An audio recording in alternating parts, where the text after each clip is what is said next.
नमस्कार दोस्तों, मैं अमन कुमार, अमन जीएस रिसर्च सेंटर में आपका बहुत बहुत स्वागत है। मैं आप लोग को जीएस में एक मेजर सब्जेक्ट माने जाते हैं पॉलिटी, उसके बारे में हम आपको कुछ बताते हैं। हम लोग जीएस जनरल स्टडी में एक सब्जेक्ट आता है पॉलिटी। आप ये मैं इसको संविधान का लीजिए। ये संविधान भारत के रिस्पेक्ट में होगा। भारत के संविधान को जानेंगे और भारत के संविधान को जानने के लिए हमें उसके पृष्ठभूमि को जानना होगा, क्योंकि हम तभी बढ़िया जान पाएंगे जब उसके बैकग्राउंड, उसके पृष्ठभूमि को जानेंगे, तो ज़्यादा अच्छा से हम समझ पाएंगे इंडियन पॉलिटी को। तो सारे चैप्टर को हम ना गिनाते हुए, वो जैसे जैसे चैप्टर हम कंटिन्यूअसली पढ़ाएंगे, चाहे वो आप किसी भी कॉम्पिटिटिव एग्ज़ाम की तैयारी करते हैं, आपको पॉलिटी इससे बाहर नहीं पूछा जाएगा। हम कोशिश करेंगे कि सारे पॉइंट को आपके सामने रूबरू कराएं। चलते हैं दोस्तों, तो पृष्ठभूमि को समझते हैं, उसमें क्या क्या मतलब रही होगी बातें, वो सारे हम जानते हैं। कहता है कि भारत उपनिवेश था इंग्लैंड का। इंग्लैंड का उपनिवेश का सीधा सा मतलब हम समझ सकते हैं कि हम उसका गुलाम थे, इकोनॉमिकली, पॉलिटिकली एंड सोशल को ऐसे हम डिनोट कर रहे हैं। Social, economically and politically and social, आर्थिक, राजनीतिक और सामाजिक दृष्टिकोण से वो मेरा शोषण किया था। ये हम ज़्यादा बातचीत नहीं कर सकते क्योंकि हम पृष्ठभूमि समझ रहे हैं। तो भारत में ईस्ट इंडिया जो कंपनी आई थी, उसकी स्थापना 31 दिसंबर 1600 ईस्वी को हुई थी। महारानी एलिजाबेथ प्रथम ने उसको 15 सालों के लिए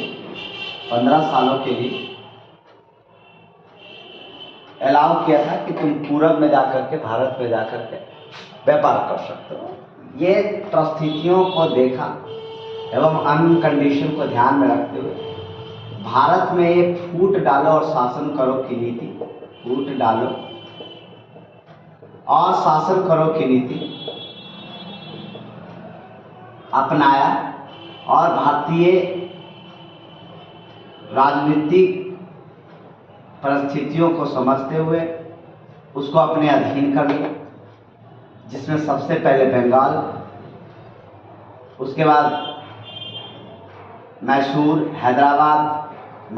हैदराबाद, फिर मराठा से उन्होंने संघर्ष किया, और भी पंजाब के राजा रणजीत सिंह थे, उन सबको ये हराए। कहने का सीधा सा मतलब है कि उन्होंने भारत को चाहे जैसे भी हो गुलाम बनाया, चाहे वो पॉलिसी अपना करके या डायरेक्ट युद्ध करके, किसी भी तरीके से वो भारत को गुलाम बनाया, उपनिवेश बनाया। इस उपनिवेश को कंट्रोल करने के लिए ब्रिटिश संसद के पार्लियामेंट, हम लिखते हैं ऐसे, पार्लियामेंट के द्वारा समय समय पर अधिनियम लाता गया। अधिनियम को इंग्लिश में एक्ट कहते हैं। ये विभिन्न अधिनियमों को हम लोग देखेंगे कि कैसे वो भारत को कंट्रोल करने के लिए वो अधिनियम को लाया था और किस तरह से इसी के दौरान भारतीय संविधान का, इंडियन पॉलिटी का, है ना, इंडियन पॉलिटी का, भारतीय संविधान का, कह सकते हैं कि राज व्यवस्था का कि ये हुआ था, मतलब विकास हुआ था। उसके बारे में हम लोग पढ़ाई करेंगे। तो सबसे पहले हम सारे एक्ट पे बात करते हैं। हम इसको मिटा रहे हैं।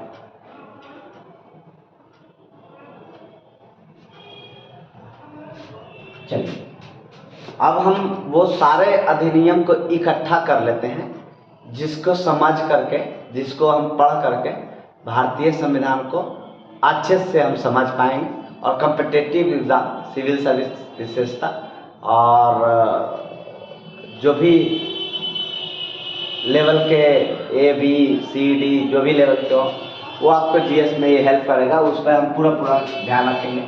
तो उसके लिए सबसे पहले होगा कि हमको डिटेल पढ़ना पड़ेगा।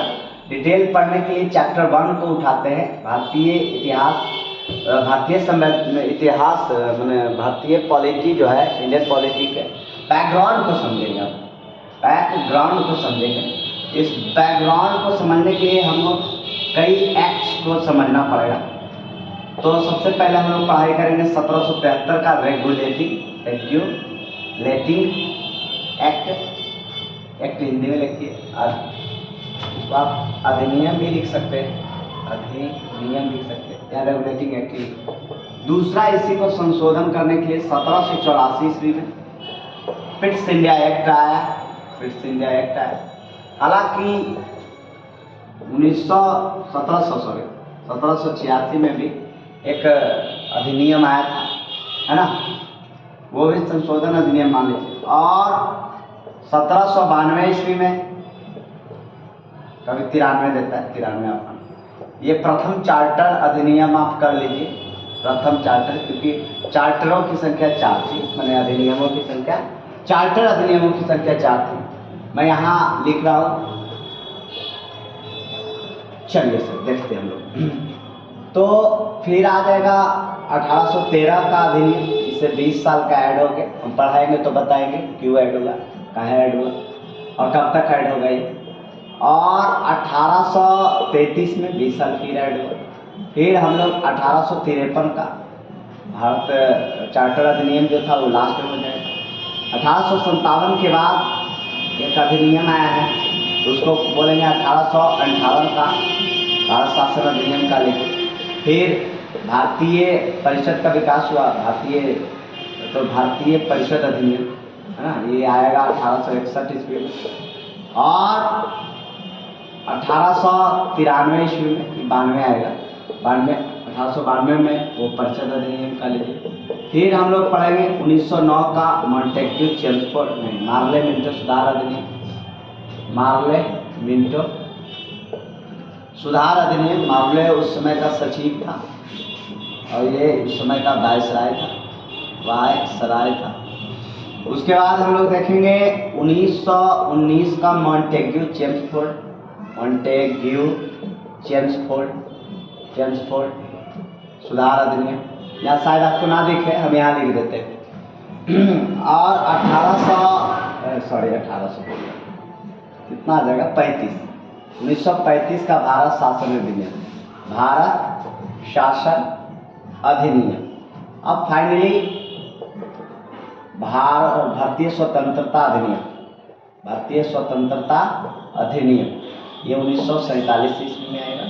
हम ये 14 एक्ट को अच्छे से कवर करेंगे। हम इसको अच्छे से, मतलब कि सारे पॉइंट को कंसाइज और कंक्लूड करते हुए इसको अच्छे से पढ़ाई करेंगे।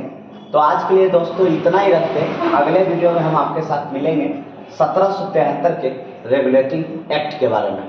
Thank you.